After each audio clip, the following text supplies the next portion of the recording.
Bullet தானாக load ஆகும். இதில் நான் லோட் பண்ண வேண்டியிருக்கும், மேனுவல் லோடிங். இதில் அப்படி கிடையாது, இதில் ஆட்டோமேட்டிக்காக லோட் ஆகிட்டே இருக்கும். இது ஒரு செமி ஆட்டோமேட்டிக் ரைஃபிள்.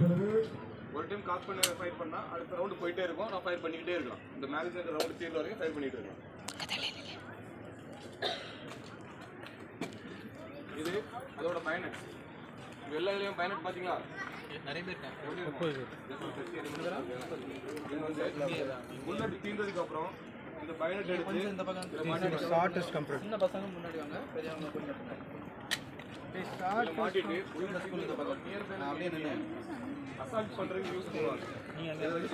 சண்டையில் ஷோட்டாக தீர்த்ததுக்கு அப்புறம் அருகில் உள்ள எதிரிகளை தாக்குறதுக்கு யூஸ் பண்ணக்கூடியது தான் இந்த பயனட் அப்படின்ற அரேஞ்ச்மெண்ட். இது பேர் SLR, செல்ஃப் லோடிங் ரைஃபிள். அந்த SLR full form self loading rifle.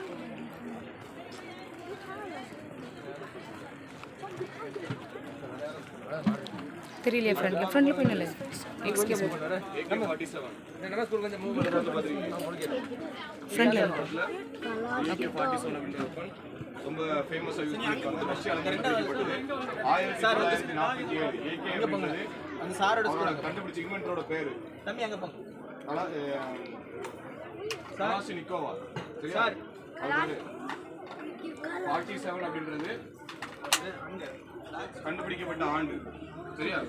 இதை வந்து இப்போ எப்படி இது வந்து செமி ஆட்டோமேட்டிக்கோ அதே மாதிரி இந்த ரைஃபிளும் செமி ஆட்டோமேட்டிக்காக யூஸ் பண்ணலாம், ஃபுல் ஆட்டோமேட்டிக்காக யூஸ் பண்ணலாம். அதாவது ஒன்ஸ் காக் பண்ணிட்டு விட்டேன் அப்படின்னா சேம்பரில் புல்லட் ஏறிடும்.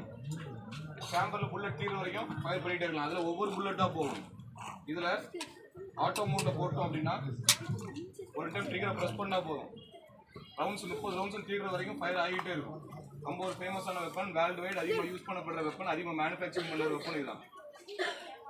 கலாஷ்னிக்கோவ் 47. மற்ற பைனட்ஸ் பார்த்துருப்பீங்க, அதெல்லாம் ஃப்ளாட்டாக இருந்துச்சு, நார்மலாக ஒரு கட்டி மட்டும் தான் இருந்துச்சு. இது மல்டி டூலாக யூஸ் பண்ணக்கூடியது. இந்த மாதிரி சேர்த்து வச்சுட்டோம் அப்படின்னா நார்மலாக இப்படி கவர் போட்டு வச்சுருக்கோம். தேவை அப்படிங்கிற பட்சத்தில் எடுத்து ஒரு கட்டிங் கிளியராக யூஸ் பண்ண முடியாது. புரியுதா? இந்த கேப்பில் சின்ன சின்ன பென்ஸோ ஒயரோ கட் பண்ணி கட்டிங் கிளியராக யூஸ் பண்ண முடியாது. திரும்ப லம்பமாக யூஸ் பண்ணலாம், பைனட்டாக ஃபிக்ஸ் பண்ணி யூஸ் பண்ணலாம், நார்மல் இது யூஸ் பண்ணலாம். இது கம்ப்ளீட்டாக இந்தியன் மேட். இந்தியாவில் வந்து நம்ம DRDO ரெடி பண்ணுது.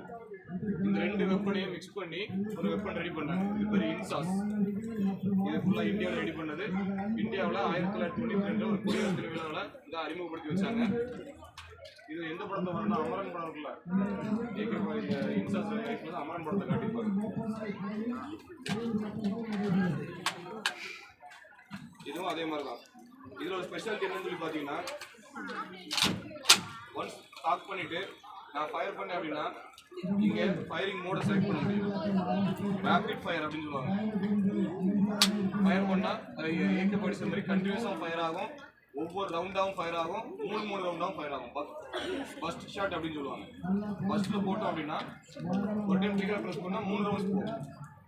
இது ஆட்டோமேட்டிக்கில் போட்டேன் அப்படின்னா கண்டினியூஸாக ஃபயர் ஆகிட்டு இருக்கும். ஃபயரிங் மோடில் போட்டோம்னா ஒவ்வொரு ரவுண்டாக ஃபயர் ஆகும். இதோட ஸ்பெஷாலிட்டி இது. AK-47 பைனட்ஸ் மாதிரியே இதோட பைனட்டும் இருக்கும். இதை தேவைன்னா மல்டி டூலாகவும் நம்ம யூஸ் பண்ண முடியும். மல்டி டூலாக யூஸ் பண்ண முடியும், ரம்பமாக யூஸ் பண்ண முடியும், நார்மல் கத்தியாகவும் யூஸ் பண்ண முடியும், பைனட்டாகவும் யூஸ் பண்ண முடியும். அடுத்து ஸ்னைப்பர். தொலைதூரத்தில் இருக்கக்கூடிய எனிமிகளை மூவ் பண்ணி ஃபயர் பண்ணி யூஸ் பண்ணக்கூடியது. இதுவும் போல்ட் ஆக்ஷன் தான். இதில் பார்த்தோம்ல அதே மாதிரி போல்ட் ஆக்ஷன் தான். சிங்கிள் ரவுண்ட்ஸ் எல்லாம் ஃபயர் பண்ண முடியும். இந்த ஒவ்வொரு ரவுண்ட்ஸையும் சேம்பரில் ஏற்றிட்டு நோட் பண்ணிவிட்டு ஃபயர் பண்ணோம் அப்படின்னா 800 மீட்டர், நியர்லி 1 கிலோமீட்டர் இருக்கிற எனிமிகளை அக்யூரேட்டாக ஃபயர் பண்ணலாம். இந்த ஸ்கோப்பை அட்ஜஸ்ட்மெண்ட் பண்ணி விண்ட் டைரக்ஷன் எல்லாம் பார்த்து ஃபயர் பண்ணோம் அப்படின்னா கிட்டத்தட்ட 1.5 கிலோமீட்டர் தூரத்தில் எனிமியை ஈஸியாக அசால்ட் பண்ண முடியாது.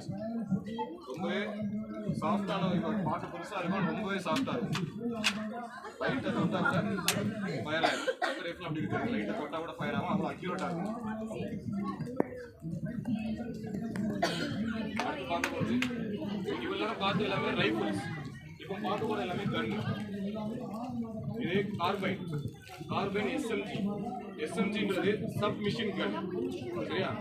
இது ஒரு மிஷின் கன், கையடக்கமான ஒரு மிஷின் கன்.